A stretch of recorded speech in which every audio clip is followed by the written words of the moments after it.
le journal.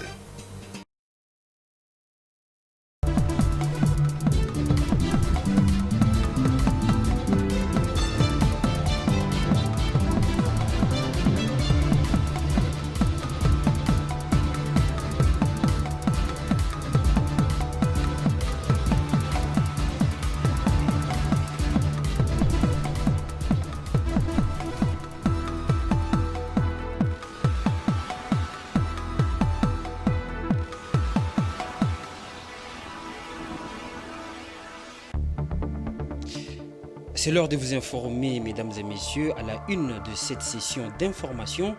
Après son dépôt le 15 septembre, jour de la rentrée parlementaire, la loi des finances 2023 est sous examen. C'est le Premier ministre qui a présenté ce projet ce vendredi à la Chambre basse du Parlement. À la une également, arrivé hier jeudi à Mbuji-Mayi, Félix Tshisekedi a dirigé ce vendredi la réunion du Conseil de sécurité provincial qui a vu la participation de presque tous les gouverneurs du Grand Kasaï. Bienvenue, mesdames et messieurs, à cette édition du journal qui part de cette information en brève. 14,6 milliards de dollars américains, soit 32% de plus par rapport au budget 2022 et la hauteur du budget 2023 dont l'examen a débuté ce vendredi à l'Assemblée nationale. Ce projet de loi de finances a été présenté par le Premier ministre Sama Lukonde ces jours. Ce dernier a déclaré que son gouvernement progresse. La priorité pour lui, c'est la défense, la sécurité, l'éducation, la santé, les élections et le programme de développement local de 145 territoires. Vous aurez les détails à la prochaine édition. Le président Félix Tshisekedi, actuellement en séjour de travail dans la province du Kasaï oriental, a présidé le Conseil de sécurité provinciale. Cette réunion autour du chef de l'État pour prendre le pouls de la situation sécuritaire dans l'espace Grand Kasaï. Patrick Ilunga. La situation sécuritaire de 5 provinces issues du démembrement de l'espace Grand Kasaï. Le président de la République Félix Tshisekedi, en séjour de travail à Mbuji-Mayi, dans le Kasaï oriental, a réuni les différentes autorités militaires et policières autour de lui, avec à leur tête le nouveau commandant de la 21e région militaire, le général John Chibangu. Le conseil de sécurité a été élargi aux gouverneurs, notamment le gouverneur Nathan Ilunga de la Lomami, Jules Lodi du Sankourou, John Kabea du Kasaï central et leur hôte Mathias Kabea, gouverneur du Kasaï oriental. Seul le gouverneur Dieudonné Piémé de la province du Kasaï a manqué à ce rassemblement. Les chefs des provinces ont fait part au président de la République des desiderata de leurs populations respectives. Le président Félix Tshisekedi a promis de répondre à leurs desiderata dans un bref délai, selon le vice-premier ministre, ministre de l'Intérieur, Daniel Asselo, qui a fait le compte-rendu de la grande réunion. Après, on va parler du secteur minier. La capacité de Kibali Gold Mine à remplacer ses réserves au-delà de l'épuisement assurera sa position future comme l'un des actifs de niveau 1 de Barrick Gold Corporation, a déclaré ce jeudi Marc Bristow au cours de la 46e conférence de presse de cette jointe venture. S'adressant à la presse, le PDG de Barrick a fait savoir que la mine qui vient d'améliorer ses performances a encore un énorme potentiel, bien qu'elle est vieille de 13 ans. Dieudonné Bonali était sur place. Cité de Kibali a remplacé ses réserves au-delà de l'épuisement, assurera sa position future comme l'un des actifs de niveau 1 des Barrick Gold Corporation, a déclaré jeudi 27 octobre dernier M. Marc Bristow au cours de la 46e conférence de presse de la jointe venture entre Barrick Gold Corporation, Anglo Gold Ashanti et la société parapublique Sokimo.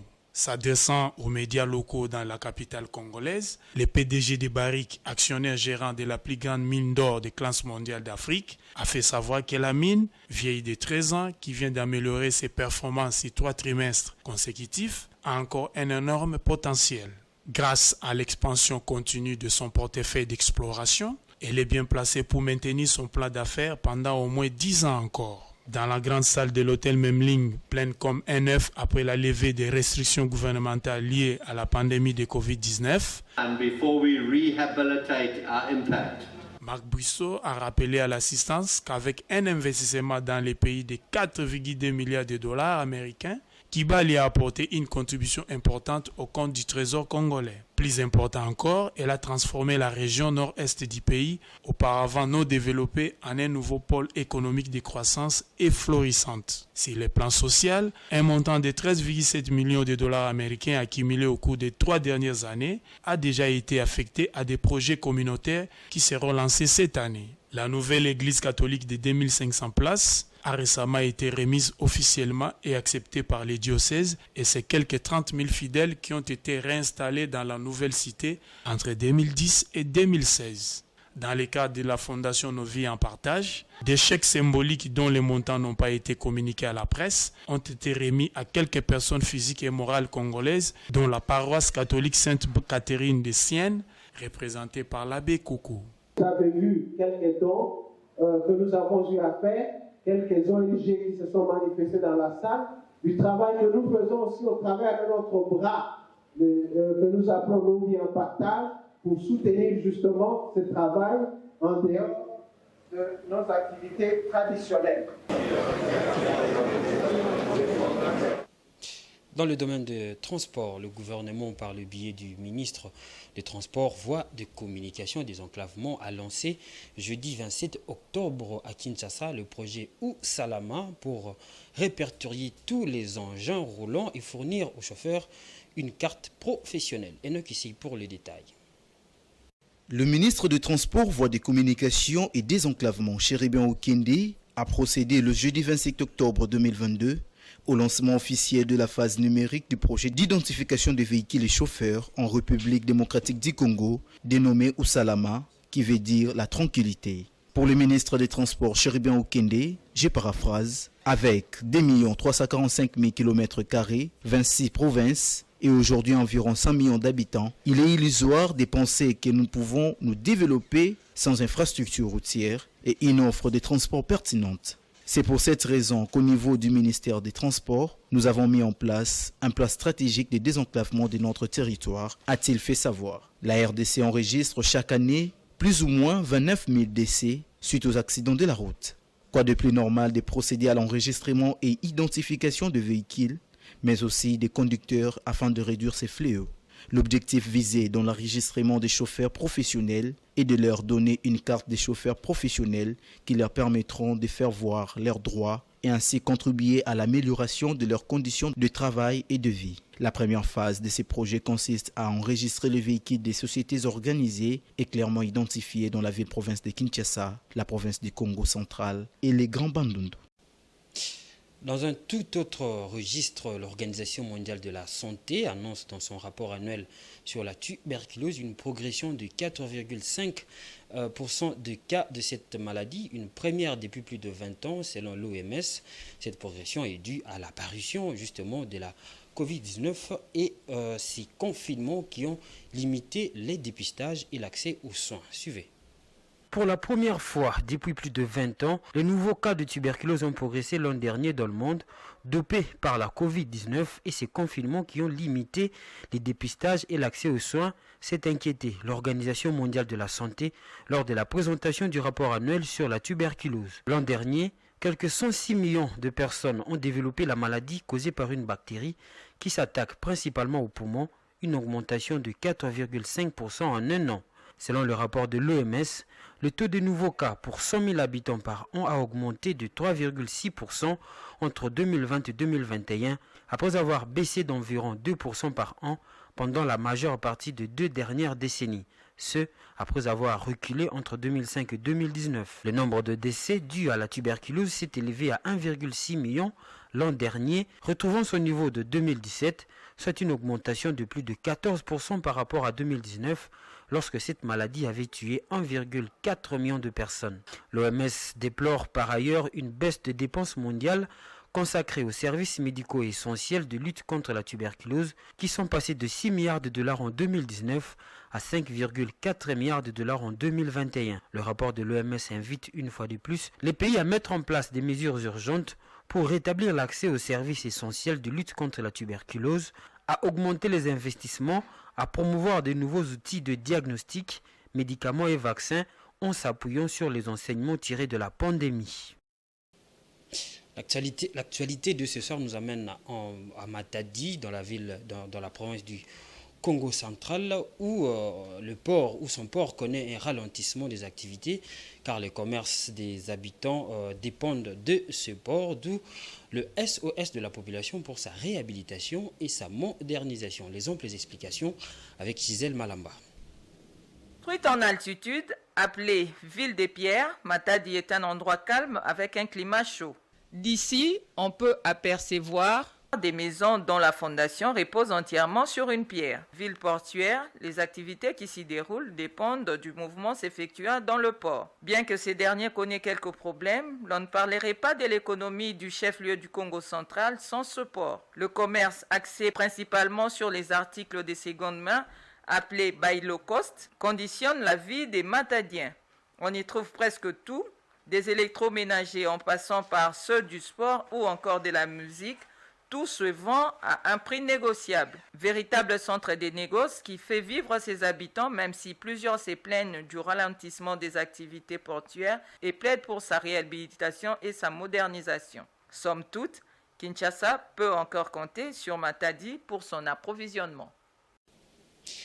Parlons sport à présent avec les éliminatoires de la CAN U23 qui se joueront au Maroc en 2023. Les Léopards Espoirs s'envolent ce vendredi 28 octobre 2022 à Sétif en Algérie pour jouer leur match retour face au Fennec algérien. Le score du match aller était de 4-1 en faveur de la RDC, le récit de Blessit Kouzola. L'objectif, c'est de se qualifier pour l'autre tour qui va suivre. Après leur succès à Kinshasa face au Fennec d'Algérie le dimanche dernier, les Léopards Espoirs de la RDC ont quitté la capitale quinoise ce vendredi 28 octobre pour Sétif via un vol affrété. Objectif, ramener la qualification avant d'affronter le troisième et dernier tour de ces éliminatoires comptant pour la CAN Maroc 2023. Ce périple amènera aux Jeux Olympiques Paris 2024. Mesdames et messieurs, vous suivez la grande édition sur Géopolis Télévision. Maintenant, on va parler de l'information au-delà de nos frontières.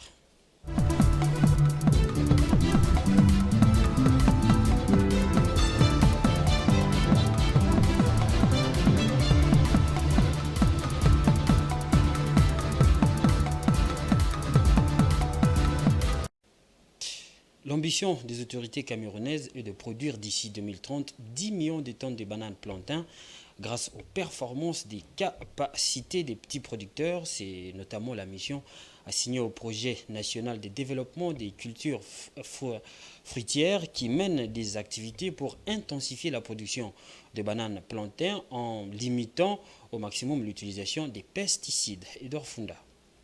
En 2020, le Cameroun a produit plus de 5 millions de tonnes de bananes plantées. Avec le plan national d'investissement agricole de deuxième génération, l'ambition affirmée par le chef de l'État camerounais Paul Biya est de passer d'ici 2025 à 7 millions et d'ici 2030 à 10 millions de tonnes. Face à un énorme potentiel, le coordonnateur du projet national de développement des cultures fruitières du Cameroun insiste sur un meilleur rendement dans cette culture sans l'utilisation d'intrants chimiques. Pour augmenter la production des bananes plantées au Cameroun, le ministère de l'Agriculture accompagne des petits producteurs au travers de plusieurs initiatives. Il s'agit notamment de la mise à disposition de divers financements, la mise en place des formations agricoles et l'octroi de semences de qualité. Troisième denrée alimentaire la plus consommée au Cameroun, la banane plantain fait partie des 16 cultures ciblées par le plan national d'investissement agricole de deuxième génération qui couvre la période 2020-2030. Grâce à l'appui du ministère de l'Agriculture, la banane plantain vient soutenir l'agro-industrie en vue de développer des chaînes de valeurs agricoles et générer des emplois. L'actualité internationale nous emmène en Côte d'Ivoire qui a lancé le chantier de construction de sa première usine de biomasse ce 25 octobre. Le projet coûtera plus de 200 millions d'euros pour une capacité de production de 46 MW. La Côte d'Ivoire est l'un des plus importants réservoirs de biomasse d'Afrique, estimé à 12 millions de tonnes par an. Encore une fois de plus, Edouard Funda. À l'horizon 2030, la Côte d'Ivoire veut assurer 42% de sa production électrique grâce aux énergies renouvelables. Dans cette dynamique, le pays a lancé le chantier de construction de sa première usine de biomasse. Le projet coûtera plus de 200 millions d'euros pour une capacité de production de 46 MW dans la localité d'Ayebo, à environ 100 km à l'est d'Abidjan. La future usine de biomasse aura un impact multiforme sur la population ivoirienne. Outre l'amélioration de la fourniture électrique, des experts prévoient un accroissement de 20% des revenus de 12 000 agriculteurs de la région d'Ayebou. La centrale de biomasse a besoin de 520 000 tonnes de déchets d'huile de palme pour faire fonctionner ses 2 turbines de 23 MW chacune. La Côte d'Ivoire est l'un des plus importants réservoirs de biomasse d'Afrique, estimé à 12 millions de tonnes par an. La Côte d'Ivoire pourrait produire 748 MW d'électricité à partir de la biomasse d'ici 2030. 15 projets de centrales de biomasse sont inscrits dans le plan d'action national des énergies renouvelables 2016-2030 du pays. Enfin, au Kenya, le gouvernement est enfin installé et a prêté serment ce jeudi 27 octobre, 2 mois après le scrutin présidentiel. À l'occasion, le président kenyan William Ruto a appelé à l'unité nationale et surtout à travailler pour le peuple. Enoch Issei. 2 mois après le scrutin présidentiel serré, le gouvernement du nouveau président kenyan William Ruto a finalement prêté serment ce jeudi. L'équipe gouvernementale compte 22 membres, dont 7 femmes. Gardant en mémoire les conflits ethniques qu'a connu le pays, le chef de l'État s'est posé en rassembleur et a mis en garde ses nouveaux ministres.